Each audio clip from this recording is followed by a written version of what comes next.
నెల్లూరు నగరంలో భూములు అన్యాక్రాంతం అవుతుంటే, నెల్లూరు నగరంలో అన్యాయం, అవినీతి తాండవం చేస్తుంటే ఏమీ ఎరగనట్టు, తెలియనట్టు ఉండటం మంత్రి నారాయణకే చెల్లుతుందని వైసీపీ మహిళా నేత మల్లి నిర్మల అన్నారు. పోలవరం జిల్లా పార్టీ కార్యాలయంలో ఆమె మీడియా సమావేశంలో మాట్లాడారు. ఈ పత్రికా సమావేశానికి ముఖ్య కారణాలు, ఇటీవల 2 days బ్యాక్ మంత్రి నారాయణ గారు తన యొక్క క్యాంప్ కార్యాలయంలో ఒక కార్యక్రమాన్ని నిర్వహించి ఆ కార్యక్రమంలో మాట్లాడుతూ అన్ని పత్రికల్లో కూడా వచ్చింది, అన్ని మీడియాల్లో కూడా వచ్చింది, ఆక్రమణలో ఉన్న భూములను వెనక్కి తీసుకుంటాం, ప్రజా ప్రయోజనాల కోసం వాటిని ఉపయోగిస్తాం అని మంత్రి నారాయణ గారు స్వయంగా మాట్లాడడం జరిగింది. ఆయనకి నేను కృతజ్ఞతలు కూడా తెలియజేస్తూ ఉన్నాను. కూటమి ప్రభుత్వం ఏర్పడి 1 సంవత్సర కాలం గడిచినా కూడా ప్రజలకి ఇస్తానన్నటువంటి హామీలు నెరవేర్చే విషయంలో సంపద సృష్టిస్తాము అని చెప్పి అనేక హామీలు ఇచ్చి అధికారంలోకి రావడం జరిగింది. ఈరోజు ఆ హామీలు నెరవేర్చే విషయంలో సంపద ఎలా సృష్టించాలో చెవులో చెప్తారా అని ఒక నాయకుడు అంటే, ఆ పనిలోనే ఉన్నాము, కేంద్రం నుంచి నిధులు తెస్తున్నాము అని చెప్పి ఇంకొక నాయకుడు అంటారు. కాబట్టి సంపదని దోచుకున్న వాళ్ళ దగ్గర నుంచి, దాచుకున్న వాళ్ళ దగ్గర నుంచి మేము హ్యాండ్ ఓవర్ చేసుకుంటాము అన్న మాట సంవత్సర కాలం తర్వాత అయినా మంత్రి నారాయణ గారు మాట్లాడినందుకు నెల్లూరు నగర ప్రజల తరఫున మరొకసారి కృతజ్ఞతలు తెలియజేస్తూ ఉన్నాను. నేను ఒక 3 రోజుల క్రితం ఆయన మాట్లాడక ముందే ప్రభుత్వ భూములు, దేవాలయ భూములు కార్పొరేషన్ పరిధిలో అన్యాక్రాంతం అయి ఉన్నాయి, వాటి మీద అధికారులు చూసి చూడనట్టున్నారు, కాబట్టి మీరు చొరవ తీసుకోకపోతే వైఎస్ఆర్ కాంగ్రెస్ పార్టీ తరఫున మేమే దగ్గరుండి ఆ స్థలాలు ఎక్కడున్నాయి, వాటి సర్వే నంబర్లు ఏంది అనేది చూపిస్తాము అని చెప్పి నేను స్టేట్మెంట్ కూడా ఇవ్వడం జరిగింది. అదే రోజు నారాయణ గారు కూడా మాట్లాడినందుకు సంతోషంగా ఉంది. అంటే నారాయణ గారు చెప్పినట్టు భూములు ఆక్రమణదారుల కబ్జాలో ఉన్నాయి. సార్, మీరు అవి ఎన్ని రోజుల లోపల వాటిని మీరు హ్యాండ్ ఓవర్ చేసుకుంటారు, ప్రజా ప్రయోజనాలకి ఏ రకంగా వాటిని ఉపయోగించబోతున్నారు అని ప్రతిపక్ష నాయకులుగా మాకు చెప్పకపోయినా పర్వాలేదు, కానీ మిమ్మల్ని మంచి మెజారిటీతో గెలిపించినటువంటి నెల్లూరు నగర ప్రజలకి, ముఖ్యంగా పత్రికా మీడియా సోదరులకి తెలియపరచవలసిందిగా నేను కోరుతూ ఉన్నాను. సార్, మీ మాట మీద మాకైతే నమ్మకం లేదు సార్. ఎందుకంటారా, మాట ఇచ్చి మీరు మాట మీద నిలబడటం లేదని మేము అంటూ ఉన్నాం.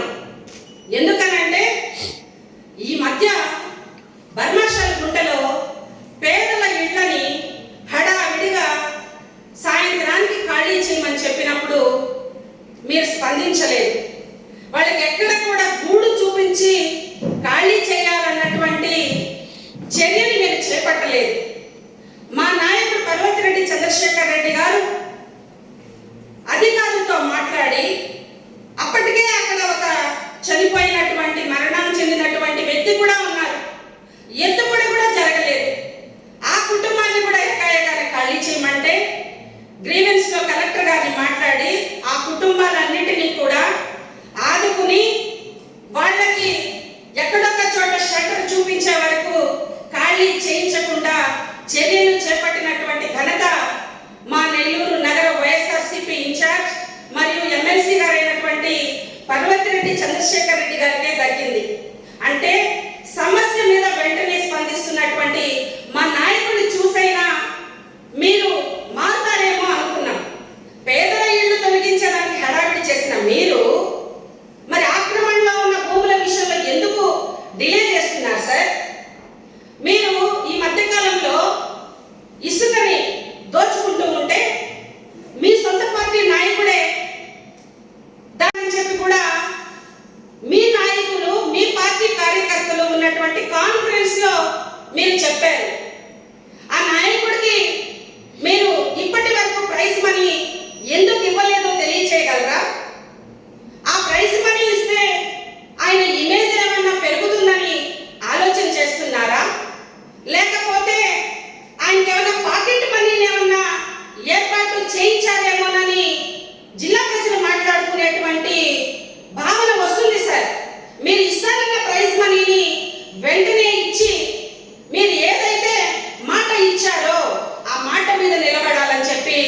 నేను తెలియచేస్తూ ఉన్నా. అందుకే మాట మీద నిలబడడం మీకు ఇష్టం లేదేమో, మీ చేత కాదేమో అనుకుంటున్నాను. కాబట్టి ఆ ఇసుక విషయంలో మీరు చూసి చూడనట్టు ఉండడం, దాంట్లో ఎవరెవరికి ఎంత భాగాలు మీరే పంచారా, లేదు మీరు మీ కాన్ఫరెన్స్ లో చెప్పి మీ తెలుగుదేశం పార్టీ నాయకులు మీ కూటమి నాయకులకే ప్రైజ్ మనీ ఇస్తారని చెప్పారే, మరి మీరు ప్రెస్ మీట్ పెట్టి ఎవరైనా సరే ఇసుక దోపిడీ జరుగుతా ఉంటే పట్టించిన వాళ్ళకి నేను ప్రైజ్ మనీ ఇస్తాను అని తెలియపరచకపోవడంలో ఆంతర్యం ఏమిటి? అంటే తింటే మీ వాళ్ళే తినాలనే, పట్టిస్తే మళ్ళీ ఆ ప్రైజ్ మనీ కూడా మీ వాళ్ళే తీసుకోవాలనా? పోనీ దాని విషయంలో ఎవరి మీద మీరు కేసులు నమోదు చేయించారు? ఎందుకని సైలెంట్ గా ఉన్నారు? మీరు జిల్లాలో పర్యటిస్తూ ఉన్నారు కదా, దాని విషయంగా ఎందుకు పత్రికా సోదరులతో మాట్లాడటం లేదు? పోనీ ఇక మీదట ఏమన్నా అక్కడ ఆ ఇసుక దందా జరగకుండా ఏమన్నా మీరు చర్యలు చేపట్టారా? ఈ నెల్లూరు నగర ప్రజలకు తెలియచేయండి సార్, మాకు తెలియచేయాల్సినటువంటి అవసరం లేదు.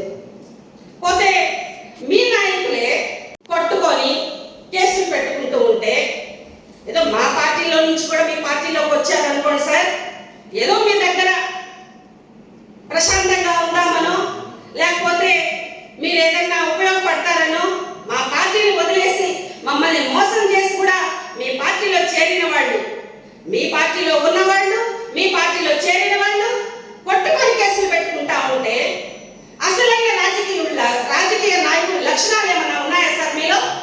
కొట్టుకోండి, కేసులు పెట్టుకోండి, ఇద్దరిపైన కేసులు బుక్ చేయించేస్తా. అందుకా సార్ నాయకుడు మీ చెంతకు వచ్చింది? అందుకా సార్ వాళ్ళు ఏమైనా రౌడీలా గుండాలా సార్?